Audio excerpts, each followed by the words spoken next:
tall. Abdominal muscles pulling it up. Lengthen through your legs and your spine. Just tucking your chin to your chest, starting with the inchworm here. Walking those hands out into a plank position. Hips level with your body. And then we walk right back in. Rounding out our back on the way up. So feeling a stretch on the way down, but you're also really engaging through your back and abdominals, through those shoulders, biceps, triceps, and chest muscles.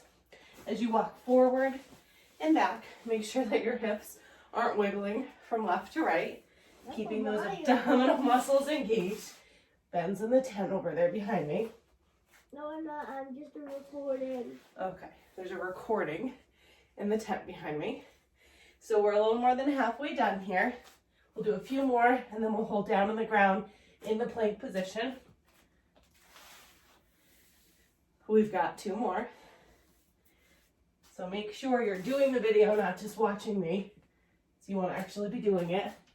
I know a lot of people sit and watch fitness videos without doing them. You've got the 10 minutes to watch it. You've got the 10 minutes to do it.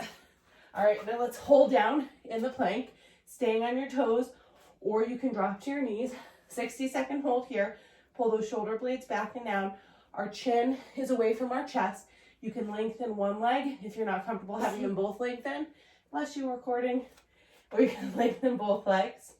Again, shoulder blades, bless you. Pull back and down. Chin is away from our chest. Pulling those abdominal muscles in and up. So really lengthening your spine, engaging through your center. We're a little more than halfway done. Breathing in through our nose and out through our mouth. Controlled breathing, deep inhales, deep exhales. Almost there. 10 seconds to go. Remember, you can always lower down to your knees. Just make sure that you're pulling those shoulder blades back and down. Chin is away from our chest. We've got 5, 4, 3, 2, and 1. Lower down. Press back into a child's pose. Give yourself a little stretch before we come forward for push-ups. Your push-ups can be done on your knees or your toes. So bring yourself forward, same plank position. You can be on your toes or drop to those knees, leading with our chest. Inhale to lower, exhale to lift. Chin is away from our chest. So we want to make sure that we're not leading with our, so this is what not to do. You're not leading with your forehead. Leading with that chest, keeping your spine lengthened, keep those shoulder blades pulled back and down. We want the biggest distance possible from shoulder to shoulder. So that means we don't want them rolling in towards each other. Making sure that as we lower, our hips don't come up, so we're not doing this. We want to make sure we lower just that chest. Now lower down halfway and hold for the last 15 seconds. Shoulder blades down, chins away from your chest. Abdominal muscles pull in and up on your knees or your toes. We've got 5, 4, 3, 2, and 1. Lower down. Staying on our stomach now. Arms come overhead. Pull those shoulder blades down your back. Belly button pulls in and up. We're going to bring one leg, opposite arm away from the mat. Lower it down. Other side. Lift and lower. In through your nose, out through your mouth. Making sure we're not twisting through our torso as we lift that arm and leg. So keeping our spine lengthened. One more time slowly on each side. And then lift everything up. Add that flutter, but stay lifted. Shoulder blades pull down our back. Lengthening our spine. Lift that chest a little higher for 5, 4, 3, 2, and 1. Lower down. Quick child's pose.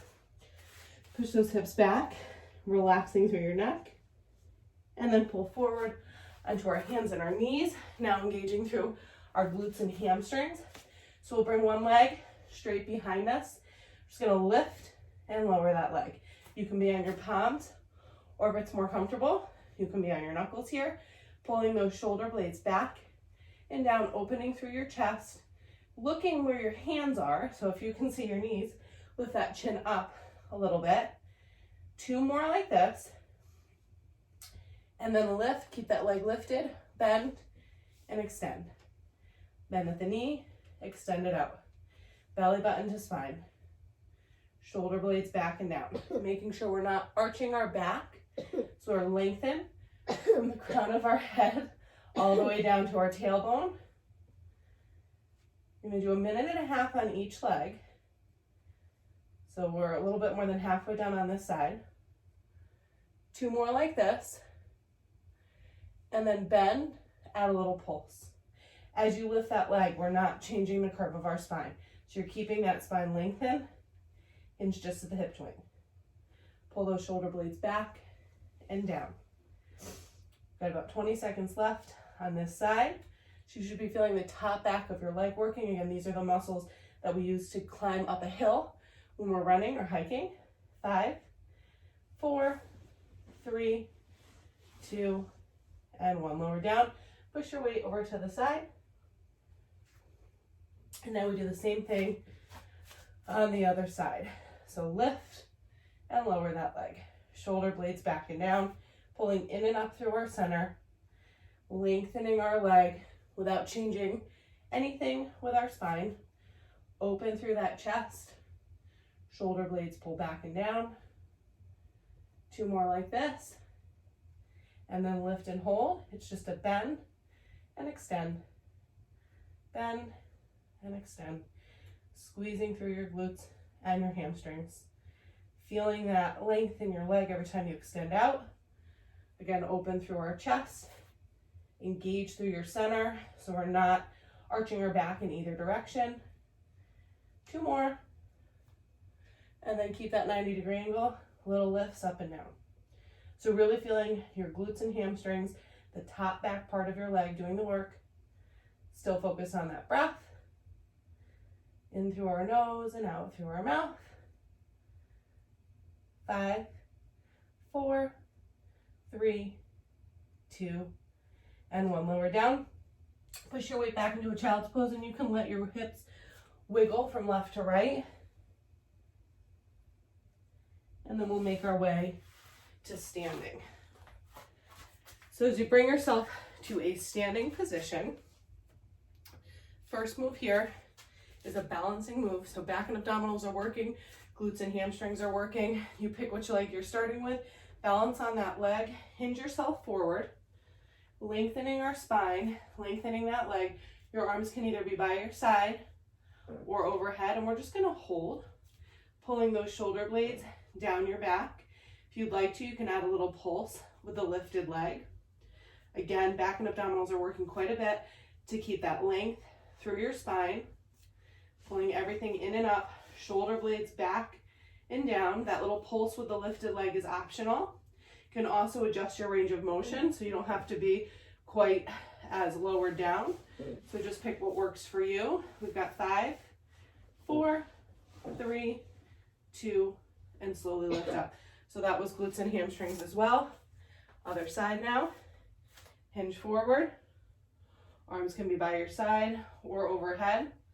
Pull those shoulder blades back and down. Add that pulse if you'd like. Just make sure you're breathing in through your nose, out through your mouth. Shoulder blades back and down. Focus on that breath and your length. 5, 4, 3, 2, and 1. Lifting back up.